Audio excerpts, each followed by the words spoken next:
If you've been around for a while on this channel, then you know whenever I start off a video sipping on some coffee, that means we got some serious things we're going to be talking about. Today is no different. We have a serious subject that we do need to talk about. If you don't like serious subjects, I need you to stick around anyway because this one is extra serious. We're talking about protecting kids that play Minecraft. Now, a lot of young Minecraft server owners or YouTubers or community leaders may not recognize that you have a responsibility to protect the members of your community, the people, the fans who play on your servers, who hang out during your live streams or on your YouTube videos, and just generally are a part of your community. You need to protect them, and you need to take that seriously. The reason I'm bringing up this subject is because of some unfortunate news that popped up, and I don't want to go into like dramatic, oh no, Minecraft is a safe haven for child predators or anything like that, but I do need to let you know that Minecraft is online, and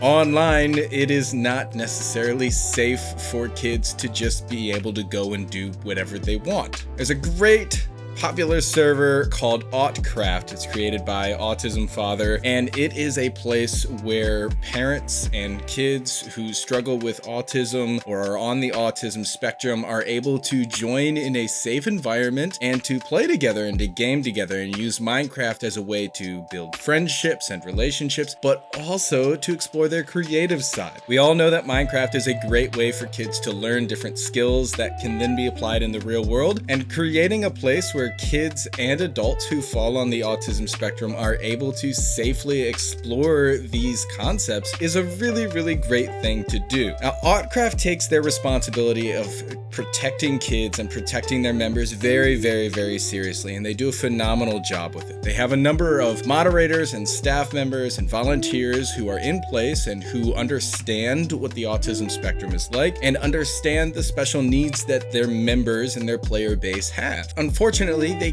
can't control every aspect of what their players do online. And that's where this video comes in, and it's also where a posted announcement on the Autocraft Patreon page comes in. Unfortunately, recently there was a situation with one of the members on Autocraft where a young child was starting to have private communications with somebody else that they believed was friendly and trustworthy. And that child was taken advantage of in ways that I do not understand, and I don't necessarily want to know and understand. But needless to say, that young child was put in a position that could have harmed them in some way. This isn't just a theory and an idea of what may happen with fear-mongering or drama or anything like that. This is a situation that actually happened, and it's not good. It's at no fault of Autocraft. It's at no fault of the staff team there. What ended up happening was that this child who was a member of this server used the communication tools that were available to start an online relationship outside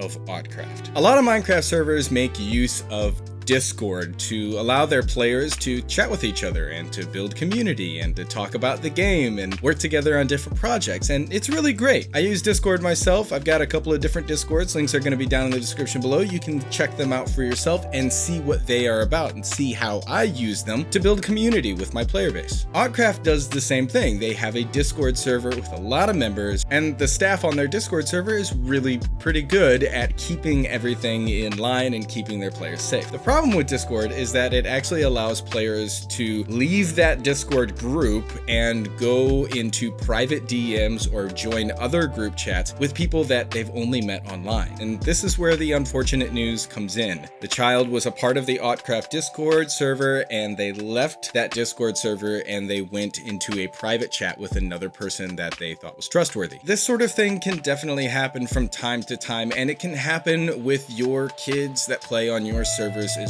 well, and that's why I'm bringing this to you. Or maybe you don't have a server, but you have a child who plays on Minecraft servers, and you should be aware of what your child is doing. In the post on the Autocraft Patreon page, which I'm going to link in the description below, you can see that they are making a plea for parents to take notice of what their child is doing online. And they're letting the kids that are reading that message also know, hey, take this very seriously, be safe online, don't trust strangers, don't even trust the owner and creator of the Autocraft server. That takes a certain amount of self-awareness and humility, and also a serious approach to this subject matter to tell your players, hey, don't even trust me. And that's not to say that Autism Father is not trustworthy, it's just to really emphasize the fact that kids need to be watched over online. Our responsibility as Minecraft server owners and YouTubers and community leaders is to make sure that we are creating a safe place for our members to enjoy the game and to enjoy the community. Being safe means being vigilant and also providing the tools that your players and your players' parents need and can use to protect their child. There's a couple of things that you need to know. First of all, Discord's terms of service say that if you are under the age of 13, you may not use Discord. So,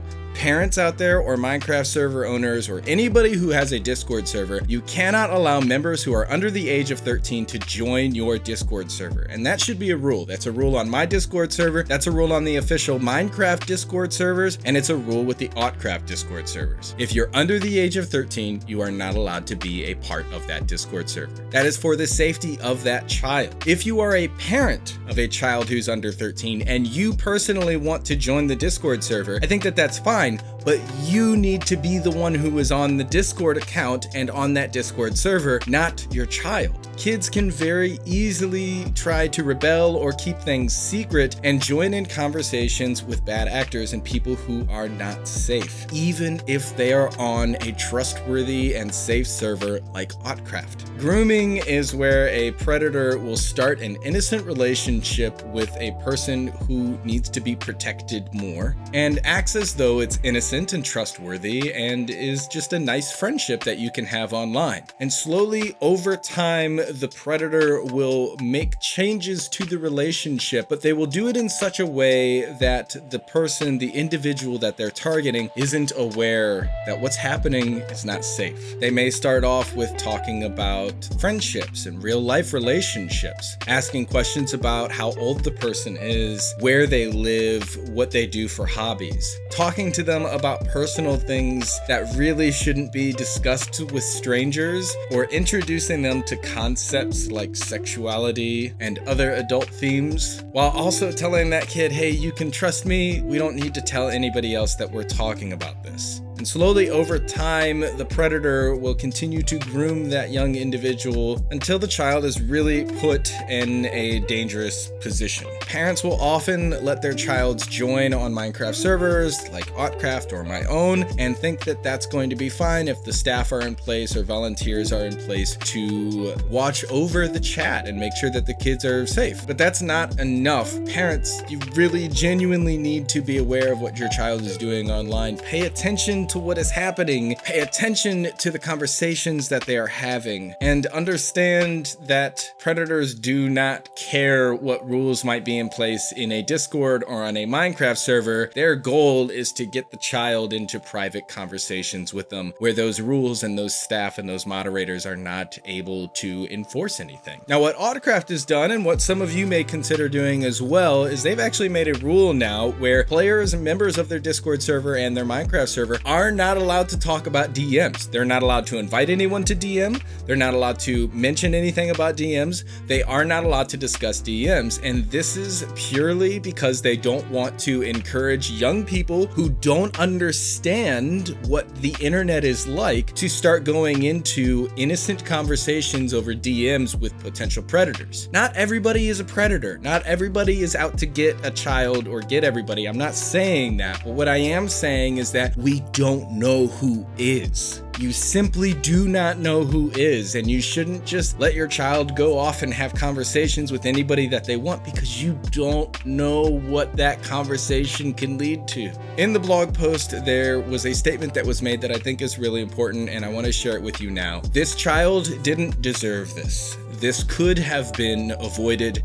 It should have been avoided. But there was nothing that we or their parents or anyone could have done once they decided to leave the places and people that made them safe. Parents, please check over your kids. And Minecraft server owners and YouTubers, please make sure that you're being vigilant and aware of what's happening on your servers and put rules in place that can help protect kids and protect your members from any dangers in the future. That includes setting up rules like I have talked about in the past, not talking about certain subjects on your Discord or in your Minecraft servers, not swearing at all if you can legitimately help it. I don't swear on my Minecraft servers or Discord servers. I really genuinely think that you should not either. And also taking note of people who are acting inappropriately and dealing with them by removing them from the situation. There's a website I want to let you guys know about from NCMEC, the National Center for Missing and Exploited Children, which is based here in the US and has a lot of really great resources online. And one of the websites that they run is called NetSmarts. This is actually a website that I have reviewed a number of times in the past, and I would love to make even more use of the resources that they have available there. It could be a really great tool for you to be able to get some of the links and some of the pages and videos that they have available on that website, links down in the description below, and sending those to the parents of kids that join your servers. Make sure that the parents are aware of what goes on and what's possible, and also make sure that the kids are aware of what's going on and what's possible. There's even some really great videos on that website that are targeted towards kids in elementary, middle school, high school. So you can kind of send them the information in a way that they can understand and they can connect with and get. Lots of really great stuff over there on the NetSmarts website, and I highly encourage you to check it out. My friends, that's all that I've got for you today. I know that it's a heavy subject. I'm sorry to have to talk about such a heavy subject, but it's necessary. Parents, please, I'm asking you, take care of your kids, watch what they're doing online, look at the NetSmarts website, learn about what's possible over there. Minecraft server owners, Discord server owners, YouTubers, community leaders, go to NetSmarts, look at all this stuff. Go read the Autocraft Patreon post so that you can see what's happened over there and how they are responding to it in a responsible way, and learn from this so that we can take care of these kids. It's so important. It's so important. Thank you for watching along with me, and I want to hear from you down in the comments below. If you have any thoughts about ways that parents can get more involved with the kids or with your creations and helping you protect their kids, please let me know. Let's talk about it. But like I said, that's all I got for today. Thanks again for watching. I'll see you around with some fun stuff to do later on. Peace.